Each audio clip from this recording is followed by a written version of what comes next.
Kolejna yerba mate trafia do naszego Matero i kolejna paczka yerba mate do naszego subiektywnego przeglądu marek yerba mate. Tym razem zabieramy się do Argentyny na wycieczkę do Misiones, czyli miejsca, gdzie właściwie większość yerba mate jest produkowana w Argentynie. Jest to obszar sąsiadujący już z samym Paragwajem, z rzeką Paraną i właśnie rzeka Parana było to miejsce, właściwie droga transportu, którą gotowa yerba mate Aguantadora wędrowała dalej na sprzedaż. I to skłoniło niemieckich kolonizatorów do założenia swojej pierwszej kooperatywy i swojej marki Aguantadora.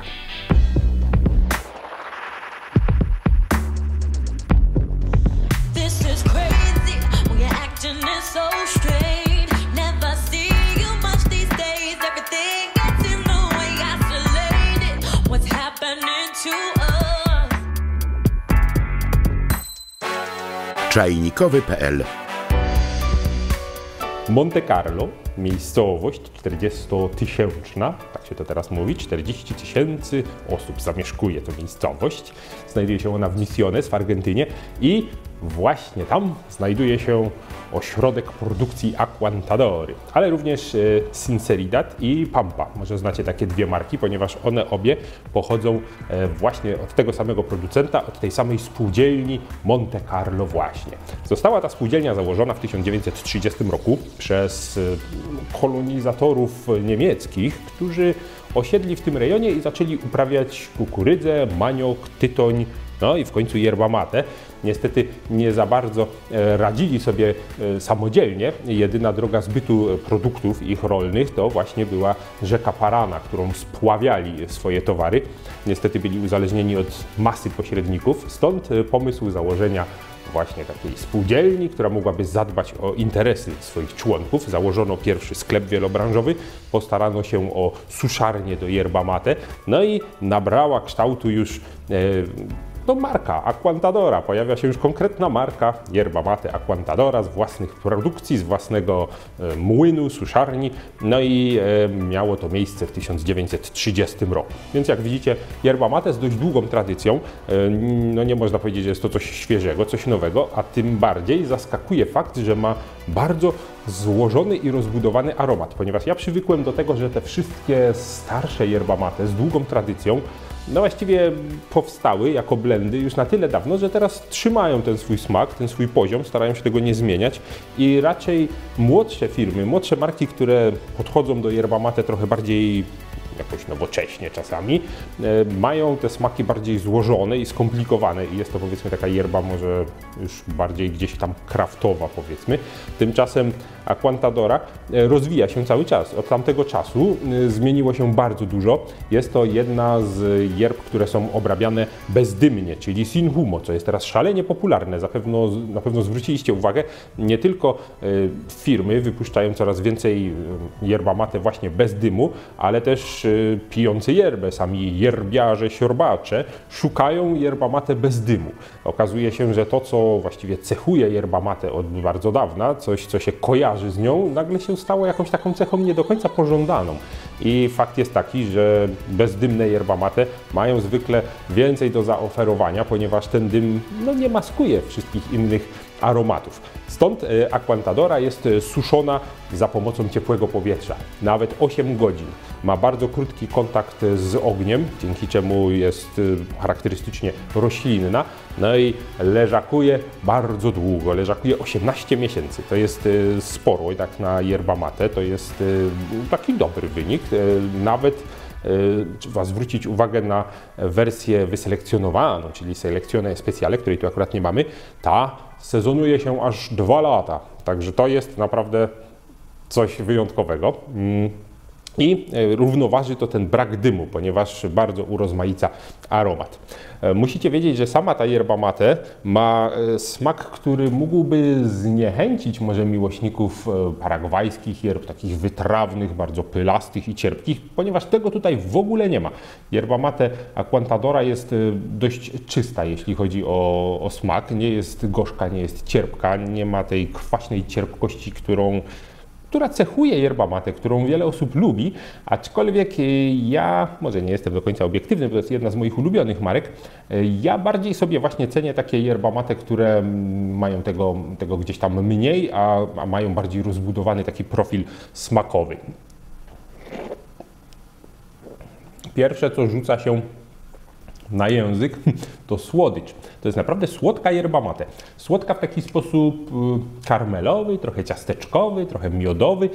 Na pewno nie jest to takie, wiecie, posłodzone, czy jakieś takie ziołowo-słodkie jak stevia. Jest to takie deserowe, trzeba powiedzieć.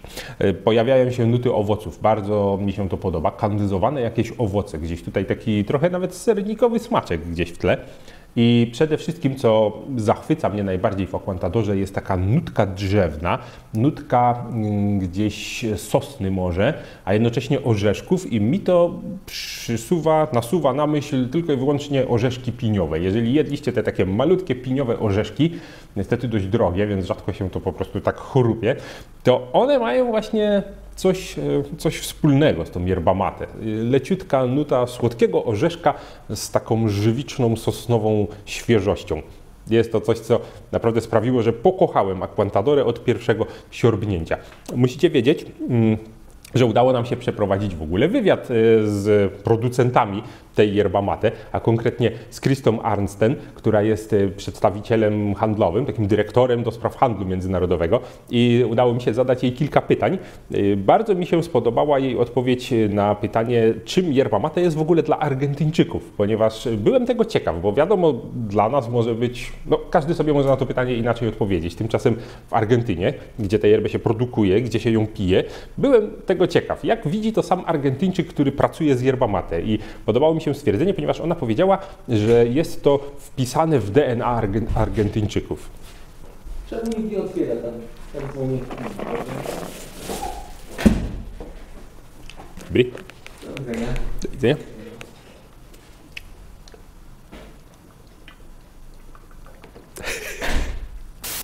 Dla marki Aguantadory najważniejsze jest, żeby klient wiedział, skąd pochodzi yerba mate i jak jest produkowana. To również tego się dowiedzieliśmy od niej, ponieważ na ich stronie nawet, zachęcam serdecznie, na stronie Aguantadory jest dokładnie opisane, jak przebiega proces produkcji. Jest to istotna sprawa dla producentów, żeby klient po prostu wiedział o tej yerbie jak najwięcej. Żeby nie była to po prostu anonimowa paczka yerba mate z zielskiem pochodzącym nie wiadomo skąd i nie wiadomo jak przetworzonym. Starają się być tacy transparentni dla swoich klientów i bardzo się liczyć z ich opinią, dopasowywać markę do nich, więc bardzo mi to odpowiada. Same peany na temat Aguantadory, ale już od razu mówiłem, że nie będę obiektywny. Co mamy w portfolio? Oczywiście tradycyjna, klasyczna Aguantadora, to co sobie właśnie teraz pijemy, zupełnie zwykła elaborada, w sensie zwykła, taka typowa argentyńska. Mamy ją w wersji wyselekcjonowanej, jak mówiłem. Możemy mieć wersję suave, czyli taką, prawda, light, czyli więcej patyczków. Mamy też, czego tutaj nie prezentujemy, yerba mate, która jest specjalnie przeznaczona do terere. Mamy również despaladę, jeżeli ktoś... Chwileczkę, nie mamy despalady, mamy compuestę, czyli ziołową z dodatkami i mamy despaladę, czyli właśnie bez łodyżek. No i oczywiście pojawiają się też wersje jeszcze saszeczkowane, czyli ekspresowe, ale to już właściwie każda marka wypuściła coś takiego, wiele osób sobie ceni w ten sposób.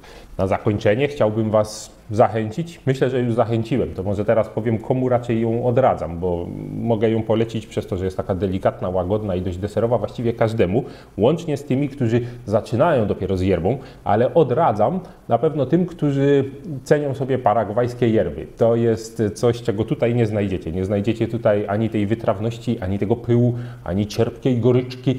Nie znajdziecie tutaj nawet tej paragwajskiej mocy, jeżeli się zalewa paragwajskie yerby na ciepło, więc ci, którzy kochają Argentynę, będą zadowoleni pijąc Aguantadorę. Jest to na pewno coś ciekawego, coś, co warto poznać, ale wiecie, musicie się na to otworzyć, że nie jest to taka yerba z Paragwaju. To jest prawdziwa Argentyna.